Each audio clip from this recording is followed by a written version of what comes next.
That's right. Tomorrow is the first day that Gatlinburg will be back open to the public since these deadly wildfires.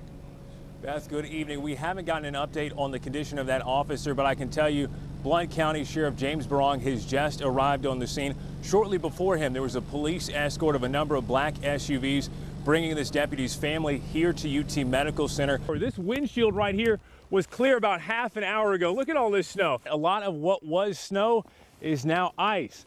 Many drivers here are still stuck. A crash had occurred. People were greatly saddened. As we left the federal courthouse in Nashville, we got to see and share in that moment with those people, and there was a lot of sadness and disappointment. First responders that were in the room, they say they had never seen a shooting like this. Behind me, the investigation is still going on. 2 school-aged children died in this accident, and parents in Greenback are working to explain this to their children. As we get later in the evening, more people are getting off work, and the line here at the Blount County Library is getting longer and longer with more people coming out to early vote. But as long as you make it to this spot right here, the end of the line, you can still come out and vote. No one is being turned away. Liquor store owners like Bob Gilbertson hope consumers still choose to shop around and continue to visit his store. Making this out of this won't be easy or fast. Right now, Bagwell Sr. is meeting with local leaders to determine how much it'll cost. Firstly, make sure you cover your mouth when you sneeze. Next, wash your hands whenever you use the restroom. And most importantly, stay home if you're sick. Right now, these schools are operating at capacity. That means cafeterias, auditoriums, and even bus routes, handling as many kids as they can. Good evening and thanks for watching. I'm Aaron Wright, joined by meteorologist Ella Dorsey. We've made it through today's dreary weather with plenty of rain, but now it's time to talk about the possibility of snow in the coming day. Surveillance video captures a pair of thieves stealing from a Knoxville church. This pastor isn't pressing charges, but wants these people to get help. Good evening and thanks for joining us. I'm Aaron Wright. Beth Haynes has the night off. Pastor Victor Berry wants this video to get out. Tell these thieves, hey, we can see you, and prevent future thefts. As members of the Chattanooga community grieve for their city, they honored the 4 fallen Marines tonight at a vigil. Investigators say Abdul Aziz could have been motivated by ISIS or simply by his own doing, but they are treating it as an act of terrorism. At the ESPYs, the nation was again introduced to Xavion Dobson. All this winter snow is really making their vacation something special. Driving through Gatlinburg today, roads were clear and drivers were thankful. The city's street department went to work early to make sure things were ready for tourists. We have 92.2 miles of streets in Gatlinburg, and they always do an excellent job of clearing them. Gatlinburg lost 4 out of 6 salt trucks in the wildfires that ripped through Sevier County in November. Pigeon Forge and Sevierville have loaned trucks. Knox County sent a truck and a driver. We're really appreciative of the help of our neighbors. At the Gatlinburg Inn, workers are preparing for a long night. Some who lost their homes in those wildfires are living farther away, making for a difficult commute. The people are farther out, like say Cocke County and so forth, and those are mountain roads and can be treacherous at times. For visitors, this snowfall has made their trip more special.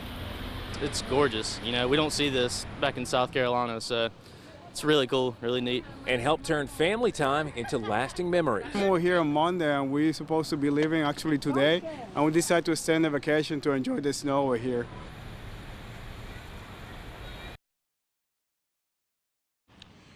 And again, the National Park Service tells us that snow and ice has closed the Gatlinburg bypass. That's one closing you need to know about if you're heading to Sevier County.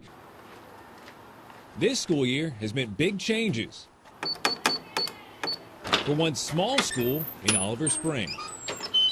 Mount Pisgah Christian Academy has 3 teams, boys and girls basketball and girls volleyball. Got some classrooms here on the side that we also use as locker rooms. Until this year, those teams played and practiced on a concrete floor. But that's all changed thanks to a donation from an auction company in Powell that was holding on to a piece of history. We wanted to kind of be reminded of where this floor came from. This floor used to be inside the Stokely Athletic Center, the same place the Lady Vols won their first NCAA championship in 1987. And she finally has the win. The guy from the auction company just mentioned that they have a wooden floor to the graduate from our school, and he was wanting to know what if he knew anybody that had use for it. we actually went the very next day and picked it up. Flooring companies told the school it would cost $100,000 to install a brand new hardwood floor. Something that we had dreamed about but probably would have never been able to afford. It's just definitely a godsend. Even after getting the court, it took about 4 weeks to get it ready to play ball. You know, wooden floor gives a little bit, and it don't hurt as bad when you fall. It still hurts, but not as bad. That fact isn't lost on the volleyball team. It's a lot safer because it's not concrete. The court is inspiring the Mount Pisgah Patriots to work harder every day. We want to get better because good people play on this court.